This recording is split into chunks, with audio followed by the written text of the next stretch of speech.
It's midweek. Hello, welcome to the marketplace. Coming up in this edition, Association of Oil Marketing Companies wants National Petroleum Authority to come clean on fuel participation in the transportation of fuel. We shall be analyzing the impact of threats by Tanker Owners Union to halt the transportation of petroleum products across the country over claims some foreign entities are taking over their businesses. Also in this bulletin, government sets new date for reaching a deal with bilateral creditors and Eurobond holders on restructuring of external debts. Plus, Driver and Vehicle Licensing Authority set to host maiden conference on driver and vehicle innovation in October.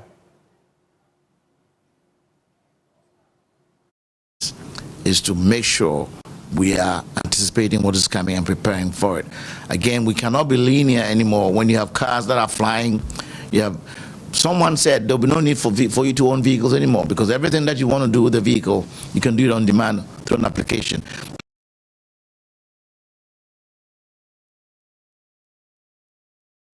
We've got details of these and many others lined up for you. Please stay.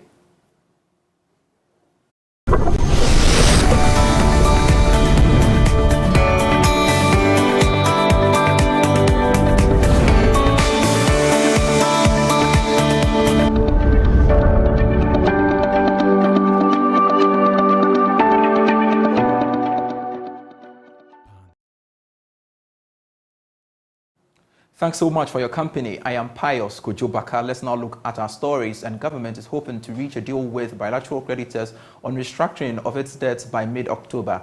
It is also projecting to finalize negotiations with Eurobond holders by December this year.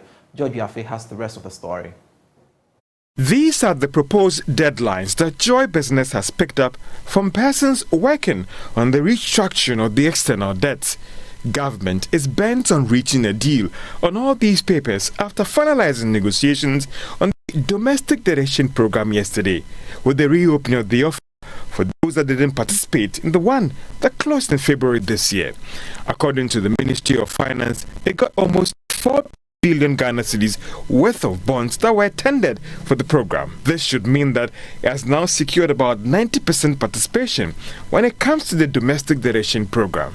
But for the governor of the Bank of Ghana, Dr. Ernest Addison, government has made some good progress when it comes to restructuring of the external papers. Initial terms that I have seen suggest that it will be successful and our debt service payments will be significantly lower at the end of the discussions. Finance Minister Ken Ofori-Atta has told Joy Business that closing the chapter on the debt restructuring program should pave the way for government to focus on other initiatives aimed at stabilizing the economy.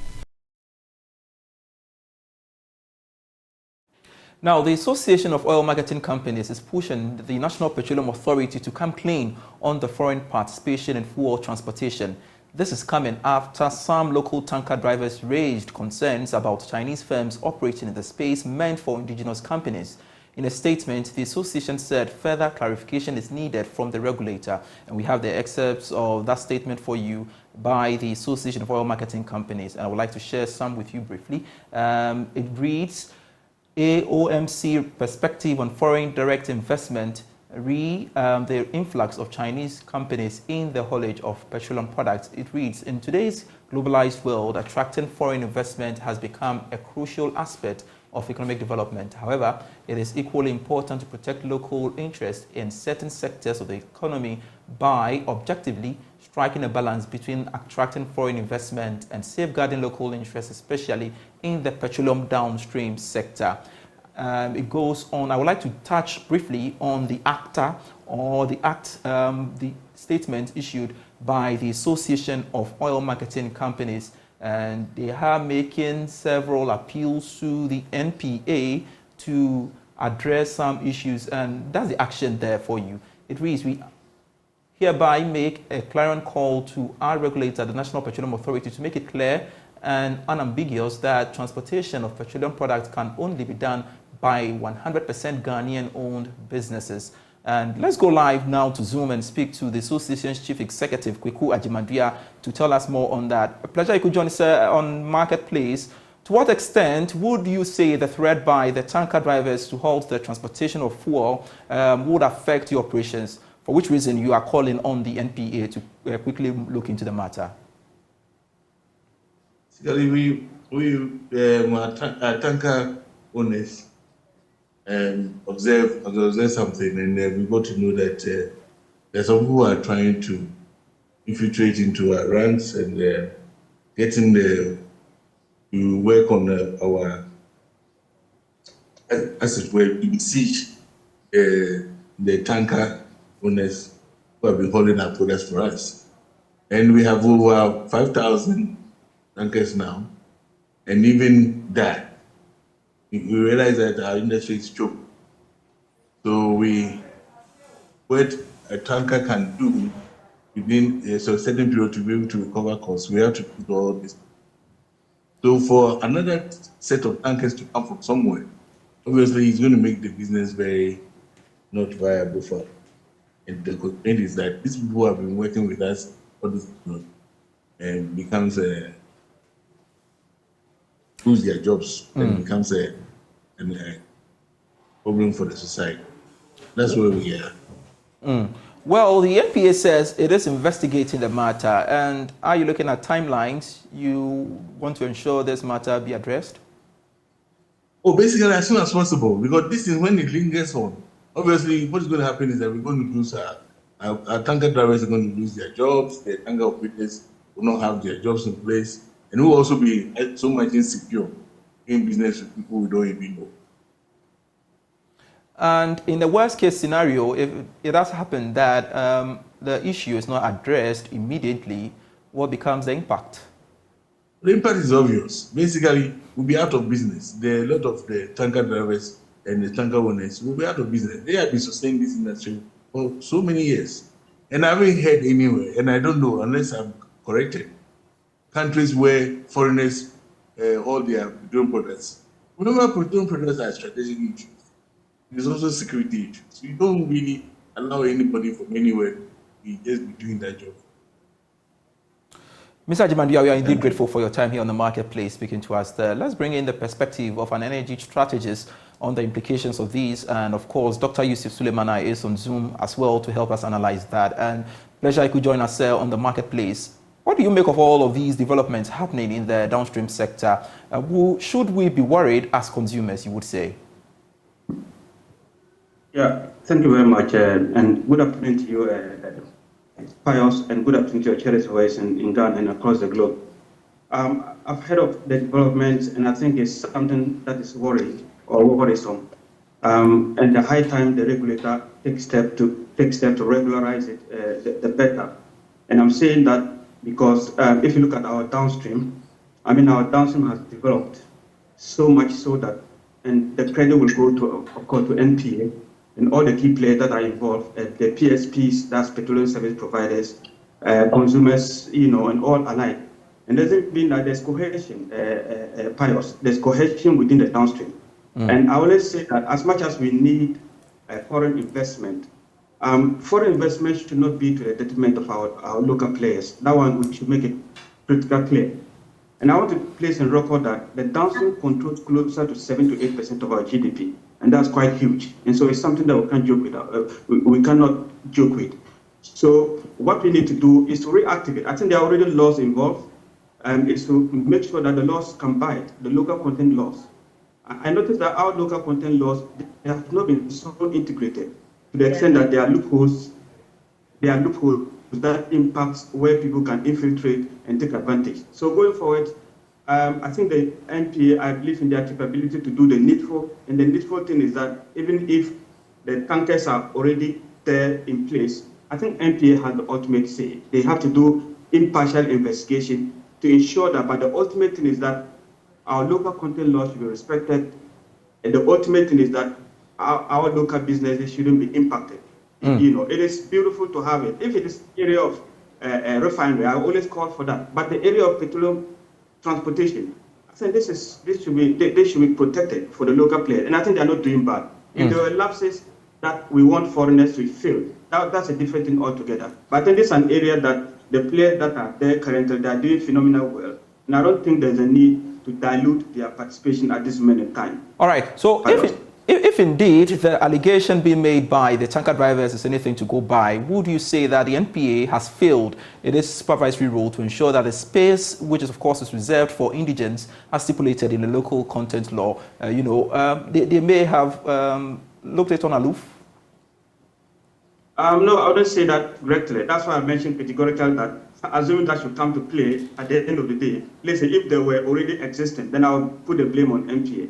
But this is just the news that we have heard. And NPA, they have also indicated that they're going to investigate this and investigate it thoroughly. So at the end of the investigation, that's when we can say whether the regulator is not doing his job or the regulatory body is not doing its job or otherwise.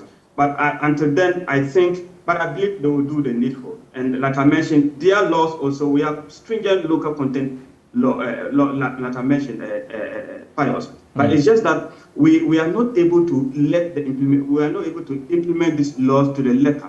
Now to talk about the implementations, like I asked my senior brother, the implementations are dire. Maybe he talked about the ultimate thing of people losing their business. But before that, there are going to be some interruption in supply of petroleum product. And I can tell you that having petroleum product is one, but the ability to be able to convert it to the utility point is another. And if these guys threaten that they're going to lay down their, I don't think they will do that, and I don't pray that they do that. And I'm hope MPA is going to resolve that before it gets to that. They'll definitely take some number of actions before it gets to them losing their job. All right. Themselves, what I foresee is that if they don't see that MPA is fighting for them or try to protect them, they will have a way of doing that. And one thing is to threaten strike. And I can tell you, if they should threaten strike, it's not going to be good for the downstream Pious. I see. So how soon should NPA expeditiously carry out this issue? Yeah, so they have to resolve it as soon as possible, as soon as practicable. And then time is of essence here. The news are just evolved, and I think NPA should do the needful to be able to resolve it. So how soon? I will tell you that even if it is today that they have to resolve it, they should do that. And we just keep our fingers crossed, hoping that something quick will be done. And I've also got hint of the fact that even the country that the Central Refinery they designed is also monopolized, and I have a problem with that. Anyway, so these are the things that they have to look at. The area of transportation of a sort, we have to ensure that our local players are protected. We can't mince words about that. And so NPA, I call on them to ensure that, this is investigated with the speed of light to resolve as soon as possible so that we don't see other replications before even the ultimate replication happened, Pious. Indeed, we are grateful. Dr. Yusuf Sulemana, an energy strategist, speaking to us there. We shall, of course, keep an eye on that and keep you posted in our subsequent bulletins. But let's switch topics now to some other stories. The Driver and Vehicle Licensing Authority is set to host a maiden conference on driver and vehicle innovation. Known as the International Driver and Vehicle Innovation Conference, the program is aimed at getting policymakers on the African continent prepare for the ongoing innovations in the automobile industry. This will help set new regulations. Chief Executive of the DVLA, Kwesi Ajimabuzia, has been explaining to journalists about the upcoming event in October under the theme, The Future of Road Transport.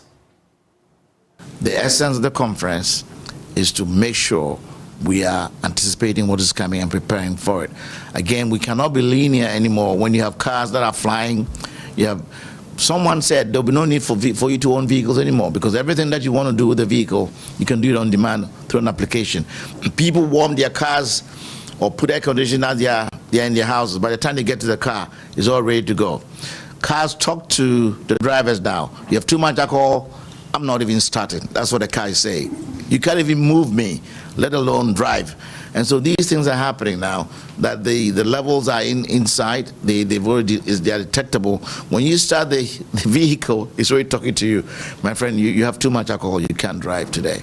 And so you either have to leave the car or have somebody else drive it. So these are things that are happening, and we need to make sure that we are also prepared for it. So the essence of the conference, the maiden conference, the hope is that we'll do this every year. So as it's changing, we get to advise ourselves, the policymakers, the users, the users, and the whole nine yards. So it is a maiden conference, and we hope, with your help, we'll be able to propagate that. Now, the Data Protection Commission is set to embark on another enforcement exercise as it continues to clamp down on unregistered data controllers. The Commission began active enforcement last month, conducting spot checks, data protection audits, and arresting companies found culpable of data breaches. Now, this activity, the Executive Director, Patricia Eduse-Poku, says has come to stay in order to hold accountable data controllers to ensure full compliance with the law. Thankfully, she joins us on Zoom ahead of the exercise tomorrow. Patricia, thanks so much for joining us on The Marketplace. What are the statistics currently with respect to general compliance when it comes to data protection? Thank you for this opportunity. I'll say good afternoon to your customers and the general public of Ghana. We, in the Data Protection Commission, still consider that the percentage of the public who are responsible for registering as data controllers compared to what is in our database is still very, very low. We have over 800,000 records of active tax-paying entities that have failed to register with the Commission. And this is why we have scaled up our mandate to enforce the law by doing these spot checks and visiting institutions that are falling foul of the requirements of this legal obligation. I see. Can we narrow it down to the private sector versus the public? How is each sector performing? Are there any updates from the earlier enforcement action that we saw the arrest of some 5 companies? And what are we expect in the coming days, Patricia? We are doing a two-pronged approach. Many of these spot check visits are to the private sector and some NGOs. We are not doing this to protect the public sector and not taking action. We have also worked with our Select Committee of the Parliament for Communications, who are inviting defaulting public sector entities to go before the Parliamentary Select Committee for Communications to answer for why they haven't taken action. And this is what Parliament has directed that we do as a commission, that we let the public sector entities who are definitely in the know of what is right to do and not doing it to report directly to Parliament. The CEOs of these entities are having to report to Parliament why they haven't taken action. And that's their enforcement action. And then we are doing spot checks in the private sector to also understand why there's a high level of default. And we do know that we are learning that there is an arrears component that comes with new registrations. Now, between 2020 and 2021, the Commission launched an amnesty to waive arrears. Could this be considered again to allow institutions to fall in line with the provisions of the Act? This would be clearly at the discretion of our Honorable Minister for Communications, Honorable Esloruso Kufu. She gave the amnesty in October 2020 for 6 months to enable defaulting entities to have the opportunity to register and just pay once, the current year only. We did a lot of interventions at that time, coming on radio and TV and in the newspapers, all the channels available to us to make sure that there was enough noise out there to inform defaulting data controllers that they had the 6 months window to comply. And since April 2021, we have been now charging arrears on registering with the Commission. It's only fair to those who did the right thing and acted right from 2012. Now, could the charges associated with registration be the reason for the high rates of non-compliance? 800 you mentioned. Could that be the reason? That's quite impossible, because this 800,000 have never taken action before or post the amnesty period. They've never come on our radar at all. And how affordable is data protection as we speak? It's very affordable to the entities that apply. We have a large scale, medium scale, and small scale component. Large scale, large processors only have to pay 900 a year, so it's 1,800 for 2 years, because it's renewable every 2 years. The medium-sized entities pay 900 for the 2 years, and small entities pay 120 for the 2 years. And we consider that quite affordable for the categories that these entities fall into. Patricia Eduse-Poku is the Executive Director of Data Protection Commission, speaking to us there. And watch out tomorrow, they are beginning their exercise. Let's talk tech now. And MoneyGram has announced plans for a digital wallet that will use stable coins as a conduit for cryptocurrency on and off ramps and for cross-border payments. Now, the non-custodial wallet will be launched in early 2024. Here to tell us more on Let's Talk Tech is Henry Kobler, lead of iSolve Africa. Henry, thanks so much for joining us here on the marketplace. First off, tell us a bit more about how this digital wallet by MoneyGram is expected to work.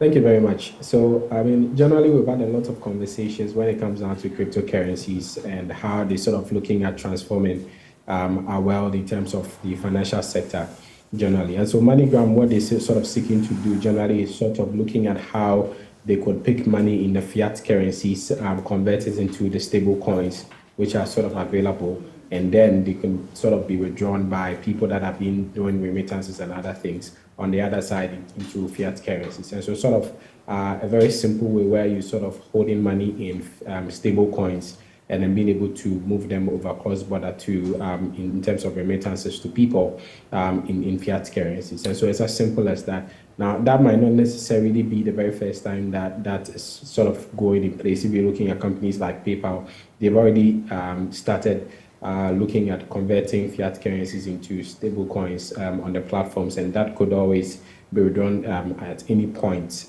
in terms of using their platforms. So generally, this sort of is going to look at a world transformation of people that are sort of having cryptocurrencies being able to move funds from one location to the other. I see. How does this make life easier for users, and what's in for MoneyGram basically? So basically, MoneyGram is sort of pushing the confidence in terms of cryptocurrency currently.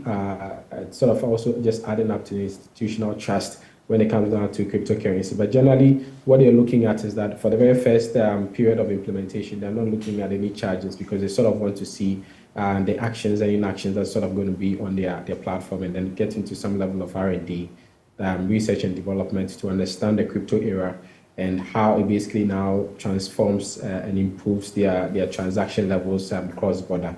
Now, generally, we're looking at quite a number of people getting into cryptocurrencies and being able to adopt some of these stable coins and being able to get these stable coins sort of to be able to look practical within our economies. And so we're looking at people that already are holding cryptocurrency wallets, being able to sort of connect to MoneyGram and then move money from one location to the other. Now, generally, that could actually impact a large chunk of transactions because there are quite a number of people that are having a lot of funds being held in this crypto sector.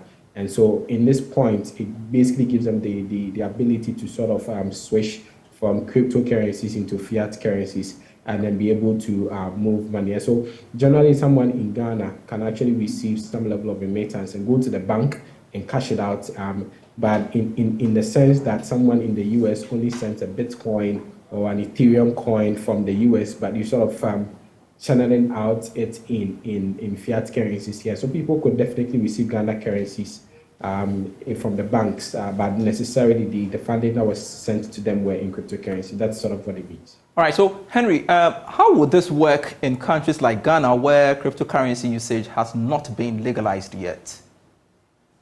Exceptionally so. I think based on the conversations we had definitely mentioned that some of these sort of global phenomenon sort of is going to start catching up. And so for me, generally, we're looking at how do we now start making policies, which is sort of going to be in adaptation to some of these points. Because, if I'm sending you Bitcoin, from the funds to which I'm sending might not necessarily matter. But if I can receive that value, in terms of a physical Ghana currency, that shouldn't be a problem with the Ghanaian who is here. But in terms of policy and in terms of regulations, that necessarily has to look at how it's sort of playing out, because it's just going to play out like someone sends you $1, it's converted to a cedi, and you just go and pick up your cedi. And so MoneyGram basically is just going to be the fundamental partner with the Stellar Foundation, which is also going to come to be the layer which is going to be there to be able to now trade with most of the banks. The banks are just looking at how they can sort of make up their money and looking at their fees and charges in terms of these transactions. But in terms of the whole process flow, I think that it would come in terms of a bit of a regulatory constraints. But generally, I think that it will play out easily for MoneyGram because it's quite a large a point of transaction they're sort of looking at. And I think that they will sort of look at how they can also add up to the regulatory policies, which can help them be able to advance the crypto market here.